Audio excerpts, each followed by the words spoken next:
अस्सलाम वालेकुम नाजरीन, आप देख रहे हैं INN चैनल। मैं हूं शेख अहमद अली। इस न्यूज़ बुलेटिन में आइए नज़र डालते हैं दिन भर की बड़ी खबरों पर। तेलंगाना कानून साज असेंबली के 8वें सेशन का चौथा इजलास और तेलंगाना कानून साज काउंसिल के 18वें सेशन का चौथा इजलास 3 फरवरी को 12:30 बजे दिन शुरू होगा। सेक्रेटरी मुकर्ररा डॉक्टर वी नरसिम्हाचार्युलु ने मंगल को जारी करदा अलहदा नोटिफिकेशंस में ये इतला दी। उस दिन गवर्नर डॉक्टर तमिलिसाई सौंदरराजन मुश्तरका मुखन्ना से रस्मी खिताब करेंगी, जिसके बाद सेशन का आगाज हो जाएगा। वजीर फाइनेंस हरीश राव जुमे को अपना आखिरी बजट पेश करेंगे, क्योंकि रियासत में रवां साल दिसंबर से कबल इंतखाबात मुनक्किद होने वाले हैं। रियासती हुकूमत ने पीर को ही तेलंगाना हाईकोर्ट में एक दरखास्त दाखिल करते हुए असेंबली में 2023-24 के बजट से मुतालिक पेपर्स की मंजूरी देने के लिए गवर्नर को हिदायत देने की इस्तदा की थी। बादजा हाईकोर्ट की मुदाखलत के बाद इस मामले की यकसुई हो गई। वजीर उमूर मुकर्रना वी प्रशांत रेड्डी नरसिम्हाचार्युलु, सेक्रेटरी महकमे फाइनेंस के रामकृष्णा ने कल शाम गवर्नर से राजभवन में मुलाकात की। प्रशांत रेड्डी ने डॉक्टर सौंदरराजन को मुकर्रना के मुश्तरका सेशन से खिताब के लिए मदऊ किया। तेलंगाना कानून साज काउंसिल के सदर नशीन गुत्ता सुखेंदर रेड्डी ने कहा कि मुखन्ना का बजट इजलास जो 3 फरवरी से शुरू होने वाला है, 14 फरवरी तक जारी रहने का इम्कान है। कानून साज काउंसिल में वाक़ अपने चेंबर में मीडिया से गैर रस्मी बातचीत करते हुए सुखेंदर रेड्डी ने रियासती और कौमी सतह की सियासत और गवर्नर के साथ पाए जाने वाले इख्तलाफात वो दीगर उमूर पर बातचीत की। उन्होंने कहा कि वो पहले से ही ये बात कहते आ रहे हैं कि हुकूमत और गवर्नर के दरमियान जो इख्तलाफात चल रहे हैं उसका बहुत जल्द हल निकल जाएगा। उन्होंने कहा कि वो समझते हैं कि तमिलनाडु की तर्ज पर तेलंगाना असेंबली में भी गवर्नर का खुतबा नहीं होगा, ताहम इस सिलसिले में हुकूमत कतई फैसला करेगी। सुखेंदर रेड्डी ने कहा कि मुल्क की कई रियासतों के गवर्नर्स मरकजी हुकूमत के इशारों पर चल रहे हैं। उन्होंने कहा कि BRS पार्टी को कौमी सतह पर काफी पजीराई मिलेगी। मुतहदा जिले नलगुंडा में इस मरतबा BRS को ज्यादा से ज्यादा सीटें मिलने का इम्कान है। तेलंगाना के बजट इजलास का आगाज गवर्नर तमिलिसाई सौंदरराजन के खुतबे से होगा। गवर्नर ने रियासती हुकूमत को उनकी बजट तकरीर में कई तब्दीलियां करने का मशवरा दिया। उन्होंने वजीर प्रशांत रेड्डी से कहा कि उनका खुतबा हकायक के करीब हो। इस मौके पर वजीर मौसूफ ने कहा कि बजट तकरीर गवर्नर की हिदायत के मुताबिक तैयार की जाएगी। उनका कहना था कि मौजूदा हकायक को तकरीर में दिखाया जाएगा। गवर्नर 3 फरवरी को दोनों ऐवानों से खिताब करेंगी। क़ब्ल रियासती हुकूमत ने गवर्नर के खुतबे के बगैर बजट इजलास मुनक्किद करने का फैसला किया था, ताहम गवर्नर ने बजट को मंजूरी नहीं दी, जिस पर रियासती हुकूमत हाईकोर्ट से रुजू हुई। हाईकोर्ट ने दोनों फरीकैन को बातचीत के जरिए इस मसले को हल करने का मशवरा दिया, जिस पर दोनों फरीकैन ने बातचीत के जरिए मसले को हल किया। हुकूमत ने गवर्नर के खुतबे के साथ बजट सेशन के आगाज से इत्तेफाक किया तो गवर्नर ने बजट को मंजूरी देने पर रजामंदी जाहिर की। इसके बाद हुकूमत ने अपनी अर्जी हाईकोर्ट से वापस ले ली। हुक्मरान जमात BRS ने पार्लियामेंट के दोनों ऐवानों से सदर जमहूरिया द्रौपदी मुर्मू के मुश्तरका खिताब का बाइकआउट किया। इतवार को पार्टी के पार्लिमानी इजलास के मौके पर वजीर आला व सदर BRS चंद्रशेखर राव ने अपनी पार्टी के MPs को हिदायत दी थी कि वो सदर जमहूरिया के खिताब का बाइकआउट करें, ताकि मरकजी हुकूमत की मुखालिफ अवाम पॉलिसियों को रोका जा सके। BRS के रुकन पार्लियामेंट के केशव राव ने वाजे किया कि उनकी पार्टी सदर जमहूरिया के खिलाफ नहीं है। उन्होंने वाजे किया कि जमहूरी तरीक़ेकार में मरकज की NDA हुकूमत की नाकामियों को उजागर करने के लिए ही सदर जमहूरिया के खुतबे का बाइकआउट किया गया। उन्होंने कहा कि कुल जमाती इजलास में भी पार्टी ने अपना मौक़िफ़ वाज़ेह किया था।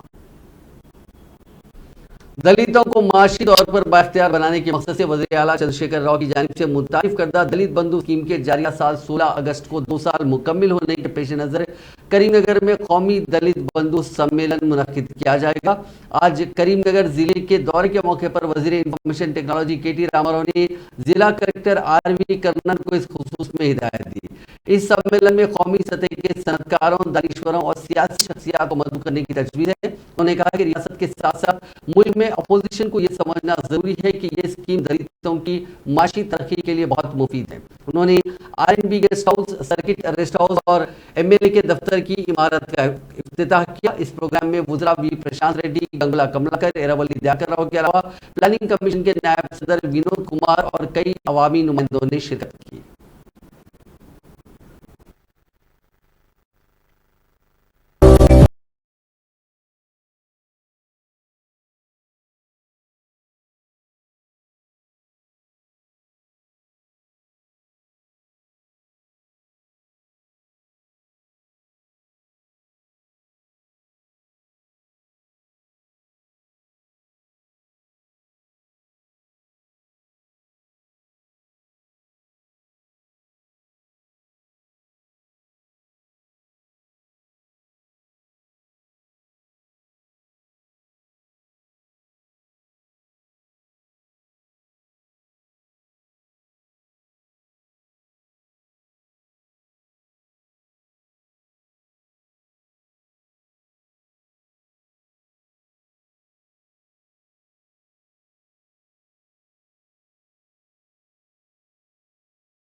बीआरएस के कारगुजार सदर व वजीर बल्दी नज़्म व नस्क केटी रामाराव ने कहा कि अगरचे कि उनकी पार्टी का नाम तब्दील हो गया, लेकिन पार्टी का डीएनए और पार्टी का निशान तब्दील नहीं हुआ।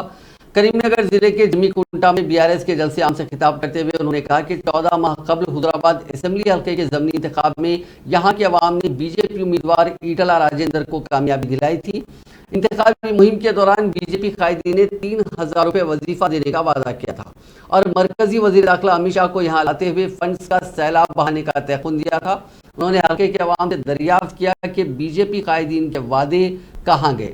इन 14 महीनों के अंदर हुजूराबाद असेंबली हल्के में क्या तरक्की हुई। केटीआर ने कहा कि आज बीजेपी के रुकन assembly Etela Rajender chief minister Chandrashekar Rao की हुक्मरानी पर तनकीदें कर रहे हैं, लेकिन हकीकत यह है कि राजेंद्र को अवाम में मुतारिफ करवाने वाले और उन्हें रुकन असेंबली बनाने वाले चंद्रशेखर राव ही हैं। 2004 के असेंबली इंतखाबात में हुजूराबाद असेंबली हल्के से टीआरएस टिकट के लिए 33 कायदीन दौड़ में थे, लेकिन चंद्रशेखर राव ने राजेंद्र को उम्मीदवार बनाते हुए उनका सियासी जन्म दिया।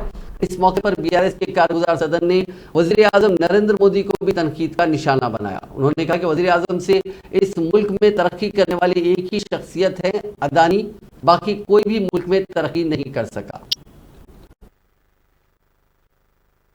గెలిపించిన తర్వాత ఆయన ఆ రోజు చెప్పిన మాటలు ఇది చేస్తాం అది చేస్తాం, అమిత్ షాని తీసుకొస్తాం, నిధుల వరద బారిస్తాం, హుజూరాబాద్ ను మార్చేస్తాం, పైన ఓ పెద్ద ఇంజన్ ఉన్నది, ఇక్కడో ఇంజన్ ఉన్నది, బండి సంజయ్ అని ఇద్దరం కలిసి పొడి చేస్తాం, హుజూరాబాద్ లో ఇదివరకు జరిగిన అద్భుతాలన్నీ చేసేస్తామని చెప్పి చాలా మాటలు చెప్పడం జరిగింది।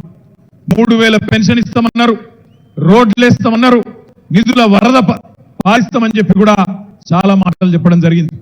ఏం జరిగింది ఈ 14 నెలల్లో? ఒక్క పైసనన్న ఢిల్లీకి వెళ్ళి వచ్చిందా అదనంగా? దయచేసి ఆలోచించమని చెప్పి నేను కోరుతా ఉన్నా। శుష్క ప్రియాలు, శూన్య హస్తాలు అంటే మాటలేమో కోటలు దాటుతాయి, చేతలు మాత్రం కడప కూడా దాటాయి అన్నట్టు నరకుడు మాత్రం ఎలక్షన్లో బాగా నరికిండ్రు, కానీ ఇప్పుడు ఏంది అంటే మెమ్మెమ్మే బెబ్బెబ్బే। ఇంకా మీదికెళ్ళి మొన్న ఒక మాట ఈటల రాజేందర్ గారు మాట్లాడిన ఒక మాట చూస్తే చాలా బాధైంది। ఒక నెల రోజుల కిందట అనుకుంటా ఒక స్టేట్మెంట్ ఇచ్చిండు, కేసీఆర్ పాలన రాష్ట్రానికి అరిష్టం అని ఈటల రాజేందర్ స్టేట్మెంట్ ఇచ్చిండు। నేను ఒక్కసారి హుజూరాబాద్ లో ఉండే అన్నలను, తమ్ముళ్లను, అక్కలను, చెల్లెళ్లను ఒక్కసారి ఆలోచించని అడుగుతా ఉన్నా। అసలు ఈటల वज़ीर आईटी तारक रामाराव के हनमकुंडा और करीमनगर दौरे के पेश नज़र पुलिस ने जिले में अपोजिशन के कायदीन को बड़ी तादाद में एहतियाती तौर पर हिरासत में ले लिया। वज़ीर मौसूफ के दौरे के मौके पर उन कायदीन की जानिब से रुकावटें खड़ी करने के इम्कान के पेश नज़र उनको हिरासत में लिया गया। पुलिस ने कांग्रेस लीडर रोहित राव समेत 5 अफराद को हिरासत में लिया। रोहित ने अपनी गिरफ्तारी पर पुलिस पर बरहमी का इजहार किया। उन्होंने इंतबाह दिया कि मुस्तकबिल में वज़ीर मौसूफ के दौरे में रुकावट पैदा की जाएगी। पुलिस ने वंका मंडल में कांग्रेस और बीजेपी के कायदीन को हिरासत में ले लिया। साथ ही करीमनगर में तेलंगाना प्रदेश कांग्रेस कमेटी के सेक्रेटरी अंजन कुमार को भी हिरासत में लिया गया। करीमनगर में कांग्रेस के सदर के नरेंद्र रेड्डी को भी हिरासत में लिया गया था। पुलिस ने साबिक आईएएस व convener social democratic forum M Murali और फोरम के को कन्वीनर डॉक्टर पृथ्वीराज को मंगल की सुबह की अवलीन सातों में गिरफ्तार कर लिया। एसडीएफ की जानिब से सोशल मीडिया के मुख्तलिफ प्लेटफॉर्म्स पर पोस्ट करदा बयान के मुताबिक ये दोनों अम्बेडकर कॉलोनी हनमकुंडा में एक झोपड़ी में सो रहे थे कि पुलिस ने उनको हिरासत में ले लिया। सूबेदारी पुलिस स्टेशन मुंतकिल इनको किया गया। एसडीएफ ने कहा कि दोनों अम्बेडकर कॉलोनी में तामीर करदा डबल बेडरूम मकानात अवाम के हवाले करने का मुतालबा करते हुए मकामी अवाम के साथ इजलास मुनक़िद करने का मंसूबा रखते थे। एसडीएफ ने इन गिरफ्तारियों की मजम्मत करते हुए कहा कि 5 साल पहले 540 डबल बेडरूम मकानात की तामीर की गई, ताहम हुकूमत ने गरीबों के लिए मकानात अलॉट नहीं किए, जो मकानात न होने की वजह से मुश्किलात का शिकार हैं। मुरली और उनके साथियों ने मकामी अफराद के साथ मिलकर भोपालपल्ली टाउन में पीर को एहतजाज किया था और गरीबों के लिए ये मकानात अलॉट करने का मुतालबा किया था। रियासती वजीर केटी रामाराव के दौरे करीमनगर व हुजूराबाद के मौके पर एबीवीपी कारकुनों ने सरकारी महकमे जात में नौजवानों को मुलाजिमतें फराहम करने, फी रिइंबर्समेंट की बकाया जात की अदायगी, स्कॉलरशिप की फराहमी का मुतालबा करते हुए केटी रामाराव के कारों के काफिले को रोकने की नाकाम कोशिश की। पुलिस ने एहतजाजियों को हिरासत में लेते हुए पुलिस स्टेशन मुंतकिल किया। दूसरी तरफ तेलंगाना कांग्रेस के साबिक रुकन पार्लियामेंट पूनम प्रभाकर ने केटी रामाराव के दौरे हुजूराबाद के मौके पर अपोजिशन जमातों के कायदीन को कल रात हिरासत में लेने और उन्हें हाउस अरेस्ट करने की सख्त मजम्मत की।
बीआरएस के रुकन असेंबली जीवन रेड्डी ने आज मीडिया से बात करते हुए बीजेपी रुकन असेंबली बीजेपी रुकन पार्लियामेंट अरविंद की जानिब से तेलंगाना हुकूमत और रियासती वजीर किटी रामाराव पर की जाने वाली तनकीदों को मज़ा का खैस करार दिया। उन्होंने दावा किया कि रियासती हुकूमत किसानों को 24 घंटे मुफ्त बरखी सरबराह कर रही है। जीवन रेड्डी ने अरविंद को चैलेंज किया कि वो रियासत के किसी भी एक देहात की निशानदेही करें कि वहां पर 24 घंटे बरखी सरबराह नहीं की जा रही है। उन्होंने बताया कि मुल्क में तेलंगाना वाहिद रियासत है जहां पर एक भी किसान खुदकशी महज इसलिए नहीं कर रहा है कि यहाँ पर किसानों को रैतु बंधु के तहत फी एकड़ 5,000 रुपये फराहम किए जा रहे हैं।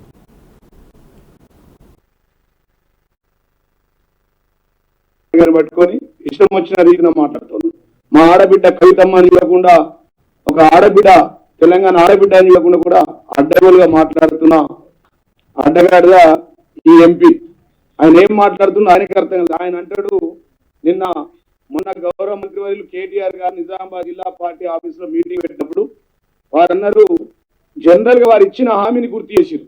ఏమన్నారంటే పసుగోడు తెస్తానడు ఇక్కడ ఈ ప్రాంత ఎంపీ ఒక ఆయన తేలేదు అన్నాడు। అంతే వాళ్ళ నాయన ఒక పెద్ద మనిషి అన్నాడు। అంత గొప్పగా మాట్లాడి అంత ఉందాగా ఆయనకు గౌరవం ఇచ్చి మాట్లాడితే గౌరవ ముఖ్యమంత్రి గారు పట్టుకొని ఇష్టం వచ్చిన మాటలు మాట్లాడుతున్నాడు। కాబట్టి ఈ సందర్భంగా ఆయనకు నేను అడుగుతా ఉన్నా, కేసీఆర్ ఏం చేసిండు, ఏం తెచ్చిండు, ఏమి ఇచ్చిండు, కేటీఆర్ ఏమి ఇచ్చిండు, కవిత గారు ఏం తెచ్చింది నిజామాబాద్ అని చెప్పి అడిగిండు। నేను అడుగుతా ఉన్నా బిడ్డ మిస్టర్ అరవింద్, నీ నిజామాబాద్ జిల్లాలో నువ్వు ఇంట్లో తాగుతున్న నీళ్లు మాకు కేసీఆర్ ఇచ్చిన నీళ్ళు, అవి మిషన్ భగీరథ ద్వారా నీ నిజామాబాద్ ఇంట్లో నువ్వు తాగుతున్న నీళ్లు మావి, అవి కేసీఆర్ ఇచ్చినవి। అదేవిధంగా నువ్వు నీ ఊరు నుంచి నిజామాబాద్ నుంచి ఆర్మూరు మీదుగా ఆర్మూరు వస్తే ఆర్మూరు ఒక ఇల్లు కొనుక్కున్నాడు, ఆ ఆర్మూరు ఇంట్లో ఇచ్చే నీళ్ళు కూడా మావి।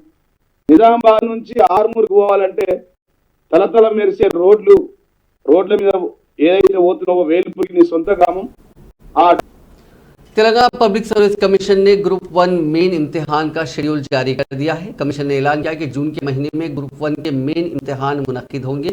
5 जून से 12 जून तक ग्रुप 1 मेन इम्तिहान मुनक्किद करने का फैसला किया गया, जिसमें 11 जून को इतवार की वजह से इम्तिहान मुनक्किद न करने का फैसला किया गया।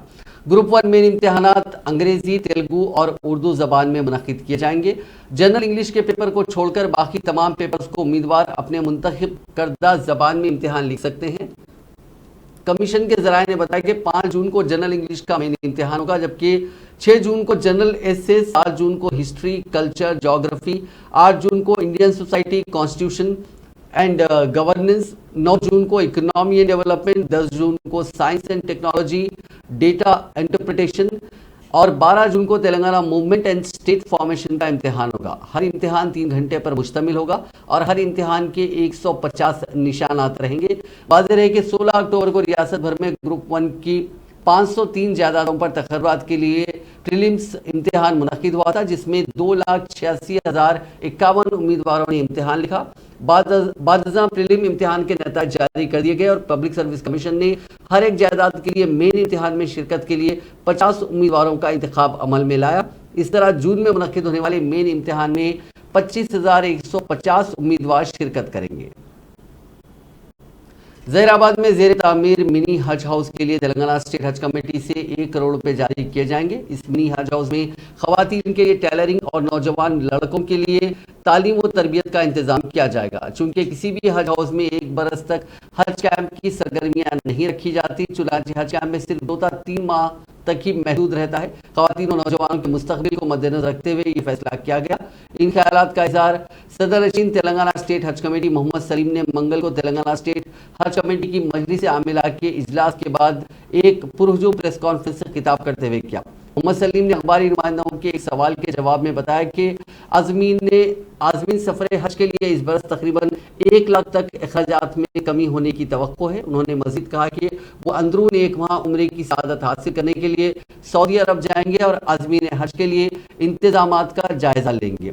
सऊदी हुकूमत से आज़मीन हज के मसाइल के हल के लिए नुमाइंदगी करेंगे। है वहां पर मिनी हज हाउस है। जैसा कि अब एक डिस्ट्रिक्ट में 20-25 हाजी उम्रे को हज को जाना चाहते या उम्रे को भी जाते, कभी ग्रुप जाता है 15-15 लोगों का, एक मिनी हज हाउस रहा वहां पर। तो वहां से जो है ना तरबियती कैंप होता, उन लोग तौर तरीके बता सकते, क्योंकि पास डिस्ट्रिक्ट के लोगों को मालूमात उतने नहीं रहते।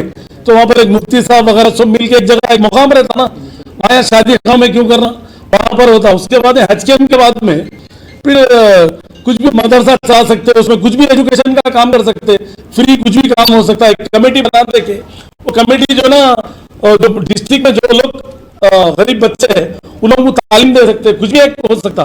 तो मिनी हज हाउस है वो, ऐसा कोई बड़ा हज नहीं है, वहां पर कोई डिपार्चर का पॉइंट नहीं है, कोई एयरपोर्ट नहीं है। हर डिस्ट्रिक्ट में इंशाल्लाह ताला हमारे हज कमेटी के टाइम में जो है ना बराबर करेंगे। हम लोग नहीं भी लेंगे, हमारा टाइम हो जाने के बाद भी अगर काम बाकी रहा तो हम लोग नुमाइंदगी करते रहेंगे सब मिलकर। पैसा भी गवर्नमेंट का ही है, गवर्नमेंट देंगे पैसा। ऐसा है वहां से कई लोग हमारे को रिप्रेजेंट करे कि वहां पर डिस्ट्रिक्टों में मिनी हज हाउस होना साहब बोल के, जैसा सिद्दीपेट में बनाए वहाँ चालू भी होगा। वहां पर कैंप भी चल रहे हैं, वहां पर तरबियती कैंप इस्तेमाल हो रहे हैं। उसके अंदर ये शादी खाना एक अलग चीज हो जाती, वहां पर कोई भी आके कर सकते, कुछ भी क्या भी हो सकता। ये हज हाउस क्या मिनी हज हाउस है इसका नाम। मिनी हज हाउस में कुछ गलत तो वो भी बात हुई ना, वो भी काम करेंगे। सुनिए जरा, हज कैंप के टाइम ये बिल्डिंग यूज करते, उसके बाद में पूरा वक्फ बोर्ड के अंडर में रहती बिल्डिंग है। तो अब जो है ना 1 फ्लोर वक्फ बोर्ड चेयरमैन साहब की परमिशन का एक 1 फ्लोर बनाएंगे भाई बोल के, और जो भी मेंटेनेंस है बिल्डिंग का इंशाल्लाह ताला वक्फ बोर्ड करेंगे और हम भी करेंगे, हमारे से जो हो सकता हम भी करेंगे। और क्या है, अब आने वाले टाइम में जो है ये मिनी हज हाउस का भी जो इशू है वो जरूरी है हर डिस्ट्रिक्ट में, क्योंकि केसीआर साहब की गवर्नमेंट में कोई कम्युनिटी को वीक नहीं होना बोल के केसीआर साहब तो जो है हर कम्युनिटी को इंसाफ होना बोल के है। और अल्लाह चाहे तो जो है हम लोग मिनी हज हाउस हर डिस्ट्रिक्ट में जब मुस्लिम पॉपुलेशन ज्यादा है वहां पर बराबर बनाने का आज रेजोल्यूशन भी ले लिए। इंशाल्लाह ताला बजट लेके जो है ना हम लोग वहां रहमतुल्लाहि व बरकातहू। औज़ुबिल्लाहि मिनश्शैतानिर्रजीम, बिस्मिल्लाहिर्रहमानिर्रहीम। अल्हम्दुलिल्लाह आज हज कमेटी का एक इजलास मुनक़िद किया गया था। चेयरमैन जनाब सलीम साहब की सदारत के अंदर तमाम मेंबर यहाँ पर मौजूद थे, जिसमें हज कमेटी के चेयरमैन साहब मसीहुल्लाह साहब और हमारे MLC फारूक हुसैन साहब और शफीउल्लाह साहब, डायरेक्टर माइनॉरिटीज़ और तमाम दूसरे महकमे के जिम्मेदार। आज के एजेंडे के 2-3 मेन सब्जेक्ट थे। एक तो ज़हीराबाद में हज हाउस बन रहा है, जिसमें एज ए स्पेशल इन्वाइटी हमारे हज कमेटी के चेयरमैन जनाब सलीम साहब को बुलाया गया था। तो चूँकि हज कमेटी के अंदर इस साल में कुछ बजट सरप्लस रह गया था, उसके लिए सलीम साहब ने 1 करोड़ हज कमेटी ज़हीराबाद को, हज हाउस ज़हीराबाद को। बरसर इक़्तिदार जमात भारतीय राष्ट्र समिति के कायद व इंचार्ज हैदराबाद पार्लिमानी हल्का राशिद शरीफ ने वज़ीर आला चंद्रशेखर राव से सवाल किया कि पार्टी की जानिब से मुसलमानों से किए गए वादों पर अमल आवरी कब होगी। आज मीडिया से बात करते हुए राशिद शरीफ ने अक़लियतों को बजट में 12,000 करोड़ रुपए मुख्तस करने का मुतालबा करते हुए रोजगार में 12% तहफ़्फ़ुज़ात देने का मुतालबा किया और कहा कि बाज़ अक़लियत दुश्मन पार्टी कायदीन और ओहदेदार वज़ीर आला को गुमराह करते हुए अक़लियतों को वज़ीर आला और हुकूमत से बज़न कर रहे हैं। शुक्रिया अदा करता हूँ। आज बजट क्या चीज है और मुसलमान कहाँ हैं?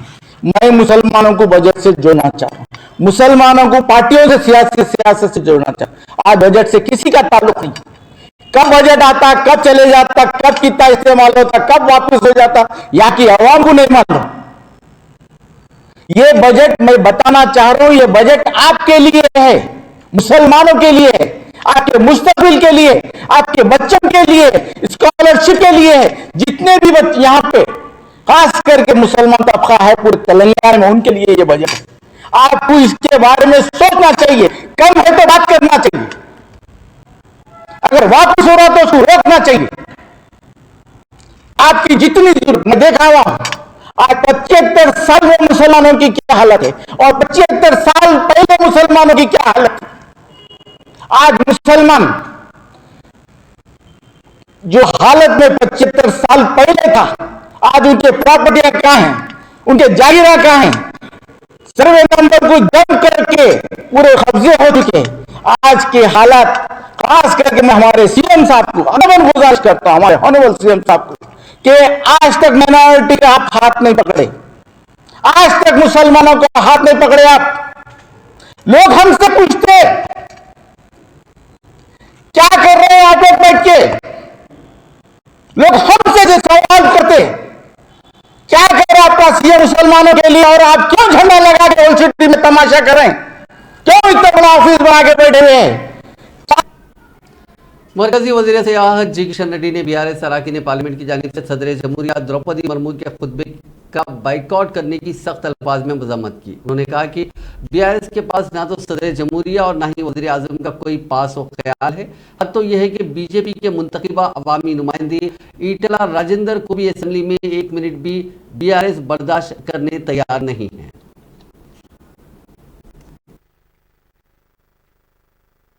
వాళ్ళ యొక్క పార్లమెంట్ సభ్యులను మరి పార్లమెంటు సమావేశాలకు ముఖ్యంగా రాష్ట్రపతి ప్రసంగం నుంచి బైకాట్ చేయాలని నిర్ణయం తీసుకోవడం జరిగింది.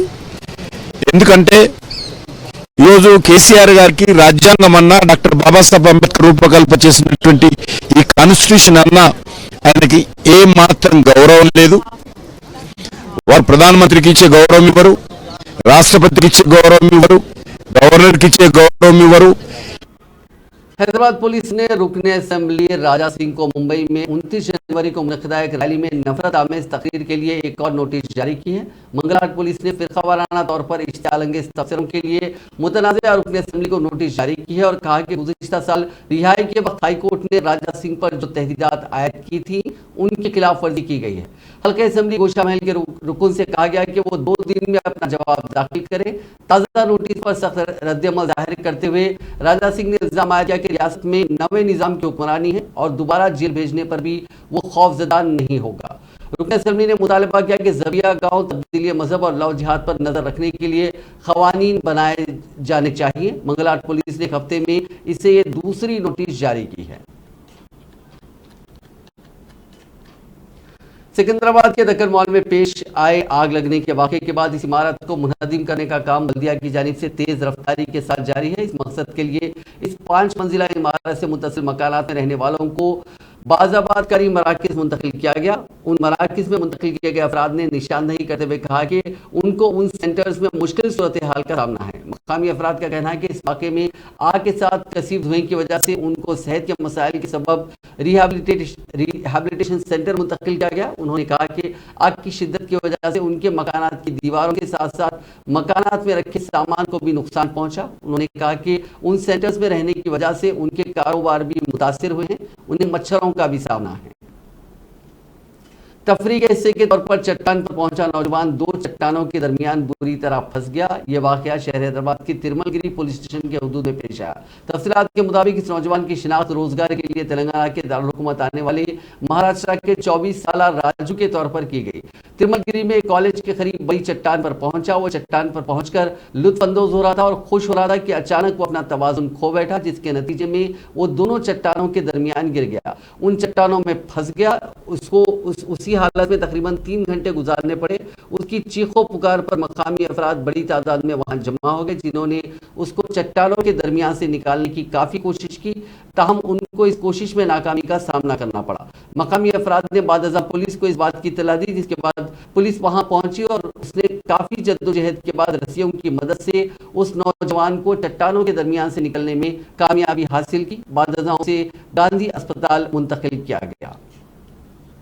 महकमा इनकम टैक्स ने मंगल को तेलंगाना और आंध्र प्रदेश में वसुधा फार्मा केमिकल लिमिटेड के दफातर की तलाशियां ली। इनकम टैक्स के अहदेदारों की एक टीम ने हैदराबाद और पड़ोसी रियासत आंध्र प्रदेश में 50 मकामात पर एक साथ तलाशियां ली। इन टीमों ने हैदराबाद में संजीवा रेड्डी नगर में वाक़ कंपनी के हेडक्वार्टर्स पर अली सुबह तलाशियां शुरू की। माधापुर, जीडी मेटला और दूसरे मकामात पर भी वसुधा और उसके महाजी कंपनियों के दफातर की भी तलाशियां ली गई। इनकम टैक्स के अहदेदारों ने कंपनी के chief executive officer, managing director और डायरेक्टर्स के मकानात की भी तलाशियां ली। अहदेदारों ने कंपनी की आमदनी, मामलों और दूसरे उमूर पर मुताल्लिका रिकॉर्ड्स की जांच की। Chief minister Andhra Pradesh Y Jaganmohan Reddy ने मंगल को ऐलान किया कि विशाखापट्टनम बहुत जल्द रियासती दारुल हुकूमत होगा। चीफ मिनिस्टर ने सनतकारों को 3 और 4 मार्च को मुनक्किद शुदनी आलमी सरमायाकारी समिट के दौरान विशाखापट्टनम में सरमायाकारी की दावत दी। जगनमोहन रेड्डी नई दिल्ली में मुख्तलिफ कंपनियों के नुमाइंदों को मुखातिब कर रहे थे। Organizing this global summit, investor summit in Visakhapatnam on March 3rd and 4th. And I take this opportunity to personally invite all of you to this summit in Visakhapatnam. जिले चित्तूर में बीड़ी की फैक्ट्री में बड़े पैमाने पर आग लग गई। ये फैक्ट्री जिले के यादमरी मंडल में वाक़ है, जिसमें पीर की शाम यह वाक़या पेश आया। ताहम किसी भी जानी नुकसान की कोई इत्तला नहीं मिली। ज़राए के मुताबिक यह फैक्ट्री में जिस वक्त लगी उस वक्त फैक्ट्री में 250 वर्कर्स काम कर रहे थे, जो महफूज तौर पर निकलने में कामयाब रहे। इत्तला मिलते ही 4 फायर ब्रिगेड्स ने वहां पहुंचकर आग पर काबू पाया।